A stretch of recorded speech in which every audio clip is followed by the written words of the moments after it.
में जकड़ कर फिर से उसी काल में भेजेंगे जहां महिलाएं बेची जाती थीं, जहां बाकी लोगों को दास बना के रखा जाता था और हमको कहीं से भी पढ़ने लिखने का अधिकार नहीं था। आपको क्या लगता है आखिर क्यों लगातार लगातार संघ इसका विरोध करती रही, संविधान का विरोध करती रही, संघ के लोग विरोध करते रहे? कोई तो कारण रहा होगा, क्योंकि उनको अपनी हेजेमनी बनाए रखनी है, मोनोपोली, कि हर जगह शीर्ष पर जो हम थे वो शीर्ष पर बने रहे। उस शीर्ष पे बने रहने के तोड़ने की लड़ाई ये है। जब जब आप संविधान को बचाने की कोशिश करते हैं, उसके लिए लड़ने की कोशिश करते हैं, तो ये मजाक बनाते हैं। एग्जाम्पल दे रही हूँ, संसद के भीतर आपको वो क्षण याद होगा जब अमित शाह जी ने खुल के बोला अंबेडकर अंबेडकर अंबेडकर मत करो, इतना भगवान का नाम लिया होता तो स्वर्ग मिल जाता। बताइए, इस संविधान ने ना हमें स्वर्ग दिया, और स्वर्ग दिया तो स्वर्ग दिया, और अगर स्वर ही नहीं होता तो स्वर्ग नहीं मिलता। जिनको नाम अंबेडकर के नाम से दिक्कत होगी तो आप सोचिए क्या वो संविधान के कभी भी संविधान के समर्थक हो सकते हैं? जिनको बाबा साहब के नाम से दिक्कत होगी वो संविधान के समर्थक नहीं हो सकते। मैं एमपी आने से पहले बहुत सोच भी रही थी कि इस प्रोग्राम में जाऊंगी तो क्या बोलूं, नहीं समझ आ रहा है, लोग कितने चेतना से जागृत होंगे नहीं होंगे। फिर मुझे याद आया ये तो मध्य प्रदेश है, यहाँ से अर्जुन सिंह जी निकले, वो अर्जुन सिंह जी जिनके कारण हम लोगों को यूनिवर्सिटीज में आरक्षण मिल पाया, ओबीसी रिजर्वेशन इंप्लीमेंट हुआ। तो यहाँ अगर चेतनाशील नहीं लोग नहीं मिलेंगे तो कहाँ मिलेंगे हमारे? इसीलिए मैं कहती हूँ कि जो व्यक्ति अपना इतिहास नहीं जानता है उसको गलत बातें पढ़ाई जाती हैं। आप खुद सोचिए, जहाँ से अर्जुन सिंह जी निकले, हायर यूनिवर्सिटीज में 27% रिजर्वेशन उन्होंने दिया, वहां से उस राज्य में आज भी ओबीसी आरक्षण 13% है, जहां तक मुझे मालूम है। 13 है कि 14 है? 14%, 13% होल्ड किए हुए रखे हुए हैं।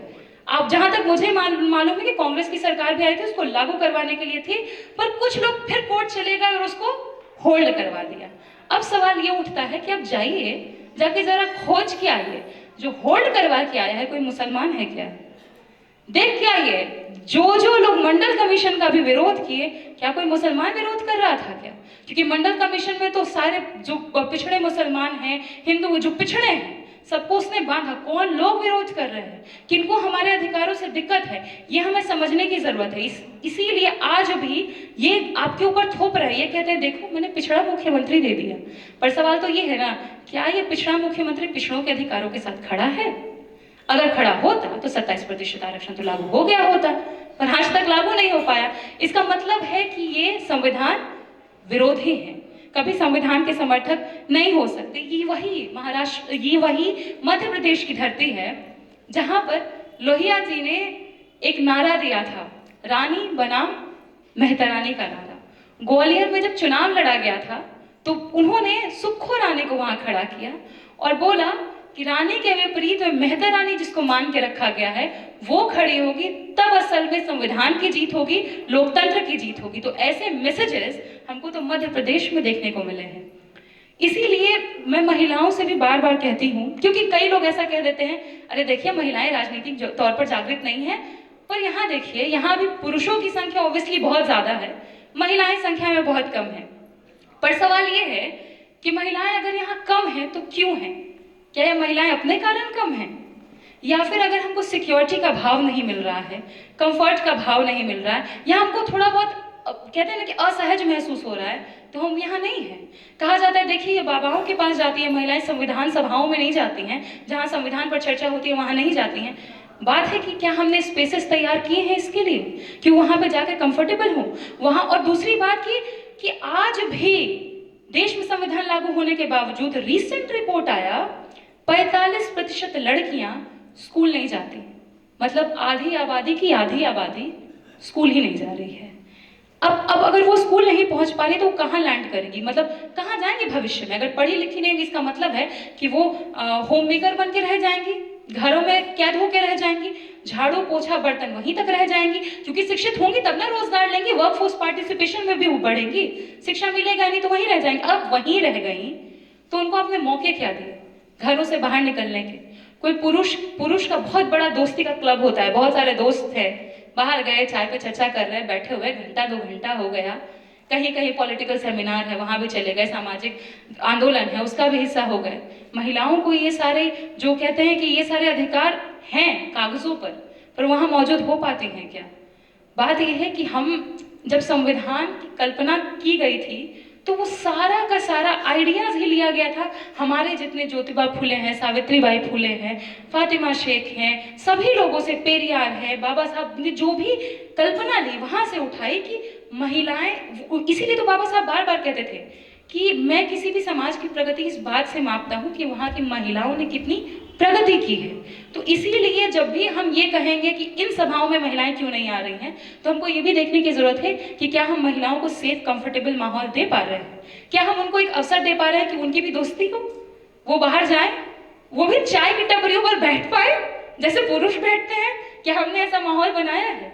तो यही बात है कि संविधान की जब परिकल्पना हो या संविधान पर जब भी चर्चा हो, एक बार हम इस बारे में भी सोचें कि जिस हिंदू कोड बिल को लागू करने में इतनी मशक्कतें आई, ये जितनी संघ की ताकतें हैं हमेशा उसके खिलाफ रही, तो क्या वो हिंदू कोड बिल सिर्फ कागजों पर रह गया या असल में है? असल में तब होगा जब महिलाएं भी बराबरी में हर जगह हिस्सेदारी ले पाएंगी, पढ़ पाएंगे, लिख पाएंगे और हाँ, चाय की दुकानों पर भी बैठ के चर्चा कर पाएंगे। अगर वो मिलेगा तो बाबाओं के यहाँ जाने की जरूरत ही नहीं है। तो हमको एक काउंटर कल्चर तो देना ही पड़ेगा। और खास तौर पर इसीलिए संविधान की बार बार कहते हैं कि आपको उस एरा में वापस जाना होगा, उसकी अहमियत को समझना पड़ेगा, इसलिए क्योंकि संविधान अगर नहीं होता तो मतलब कहते हैं ना कि बोलना भी हमें मयस्सर नहीं होता, क्योंकि अगर आवाज ऊंची हो जाती तो कहता आवाज नीचे करो, अगर बराबर बैठ गए होते तो कोई धक्का दे दिया होता, बस में बराबर बैठ गए तो सीट से निकाल के दे दिया होता, सीट से भगा दिया होता। तो इसीलिए जब बाबा साहब ने संविधान की कल्पना की तो एक वर्ड डाला उसमें, इक्वल, इक्विटी, समान। पर जो आरएसएस का कॉन्स्टिट्यूशन है जो शुरू में मैंने पढ़ा वो कहता है ऑर्डर वाली सोसाइटी। तो उनको ऑर्डर चाहिए, हमको ऑर्डर नहीं चाहिए, हमको बराबरी चाहिए। कई बार ऐसा बोला जाता है, ऐसा दिखाया जाता है कि हम लोग बेसिकली जो भाजपा है वो दिखाती है कि हम संविधान के लिए सबसे पक्षधर लोग हैं और इसीलिए मोदी जी अक्सर उसके सामने सर भी झुकाते हैं। पर सर झुका करके अंदर ही अंदर, जैसा पुनियानी जी ने भी कहा, खत्म भी तो कर रहे हैं। मैं इसलिए इसको जोड़ रही हूँ क्योंकि अब इसका जो समय है बहुत बहुत क्रिटिकल टाइम है, बहुत क्रिटिकल समय है। कारण यह है कि जब आज़ादी का आंदोलन भी लड़ा जा रहा था तो महात्मा गांधी, उसमें तो व्हाट्सएप नहीं था, ट्विटर भी नहीं थे, इंस्टाग्राम्स नहीं थे, सोशल मीडिया नहीं थी। उस समय में भी जब बापू को मैसेज पूरे भारत को जोड़ना था, मैसेज पहुंचाना था, तो उन्होंने नमक का इस्तेमाल किया। नमक लेकर पूरे देश में आंदोलन किया, घूमे। बाबा साहब को ये मैसेज पहुंचाना था कि पानी पर तो सबका समान अधिकार है और हम तालाब से पानी पिए या कुआं से, आप हमको नहीं मार सकते, नहीं खत्म कर सकते। तो बाबा साहब ने पानी चुना तो सब पीते हैं, देश को पानी बांधता है। गांधी जी ने नमक को चुना। अब हमको चुनना होगा किस चीज को मालूम? वोट को, क्योंकि वोट चोरी हो रही है ना, चोर हैं। पहले सिर्फ विधायक चोरी करते थे, अब वोट भी चोरी करते हैं। वोट की ताकत से हमको जोड़ना पड़ेगा एक दूसरे को, इसलिए क्योंकि हर व्यक्ति जो 18 साल से ऊपर का है वो वोट कर सकता है। तो वोट हमें आपस में एक दूसरे से बांधती है। वोट की चोरी, मैं बिहार से आ रही हूँ, आपको ही पता है बिहार में क्या हुआ, चोरी हो गया, पूरा चुनाव चोरी हो गया। कारण ये था कि आपने देखा कि बीच चुनाव के दौरान, आपको पता ही होगा, 10-10 हजार रुपये बांटे गए। और जबकि दूसरे राज्यों में कोई चल रही स्कीम भी होती है तो चुनाव आयोग उसको बंद कर देता है, पर वहां पे बीच चुनाव के दौरान मॉरल कोड ऑफ कंडक्ट को ब्रेक करके 10-10 हजार बांटा गया। और मैं चोरी ऐसे नहीं बोल रही हूँ। 2 दिन पहले हमारे केंद्रीय मंत्री हैं जीतन राम मांझी जी, मालूम उन्होंने क्या बोला? बोले, मैं मगही में बोलती हूँ, फिर मैं उसको हिंदी भी करूंगी।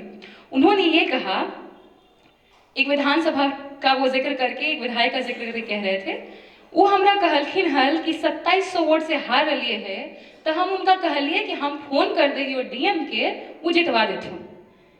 ये 2020 की घटना है जहां वो कह रहे हैं कि 2020 में हमारा एक विधायक 27 वोट से हार रहा था, तो हमने डीएम को फोन किया। डीएम का नाम भी बताया, अभिषेक सिंह। डीएम का नाम बता के बोले हमने डीएम को फोन किया और 2700 वोट से उसने 2700 नहीं, 27,000 वोट से उसको जितवा दिया। अब सोच लीजिए कि 2700 वोट से उसको जितवा दिया। अब आगे वो बोलते हैं, ये 2020 की बात है, अब इस चुनाव की बात वो बोलते हैं कि इस बार वो हमको फोन अगर कर दिए होते, क्योंकि तो 1600 वोट से ही हारे, तो हम उनको तुरंत जितवा देते फोन करके। तो ये हमारे केंद्रीय मंत्री के शब्द हैं कि वो फोन करके लोगों को जितवा भी देते हैं। और तो और इसीलिए मैंने कहा कि वोट की चोरी हो रही है, वरना इतने वोट से अगर वो जितवा रहे हैं तो आप सोच लीजिए कि कितना मार्जिन में वोट चोरी हो रहा होगा। संविधान ने ही ये कहा ना, हर व्यक्ति मतलब एक वोट, हर व्यक्ति मतलब समानता, हर व्यक्ति मतलब किसी का वोट का वैल्यू ज्यादा नहीं होगा। आप इस जाति में पैदा हुए तो आपका वोट का मतलब 100 नहीं हो जाएगा, और आप इस जाति में हुए तो आपका वोट का कोई कम अर्थ रह गया, सबको बराबर। लेकिन अब तो वोट का पूरा चोरी ही कर लिए सब तरीके से। अब सोचिए कि अगर केंद्रीय मंत्री डीएम को फोन करके एक सीट निकलवा सकते हैं वोट का हेरा फेरी करके, तो प्रधानमंत्री फोन करेंगे तो क्या नहीं हो सकता है। तो हमारे भीतर यही सवाल आ रहा था कि पहले तो हम लोग चिंतित थे कि क्यों ऐसा प्रदर्शन हुआ, पर अब धीरे धीरे ये बातें खुल रही हैं। इसीलिए हमारे लीडर तेजस्वी जी ने, उन्होंने कहा कि I can sense it, I can smell it, but I can not tell कि ऐसा क्यों हुआ। मैं इसको समझ सकता हूँ, सूंघ सकता हूँ, लेकिन मुझे पता नहीं चल पा रहा क्या हो रहा है, लेकिन पता चलेगा और ये इनके अंदर से ही आएगा। और आ गए, केंद्रीय मंत्री खुल के बोल दिए कि हम चोरी किए। खैर, इसी चलते जो पूरी एसआईआर की प्रक्रिया हो रही, जो महाराष्ट्र के साथ हुआ, जो हरियाणा के साथ हुआ, वो बिहार के साथ भी हो गया।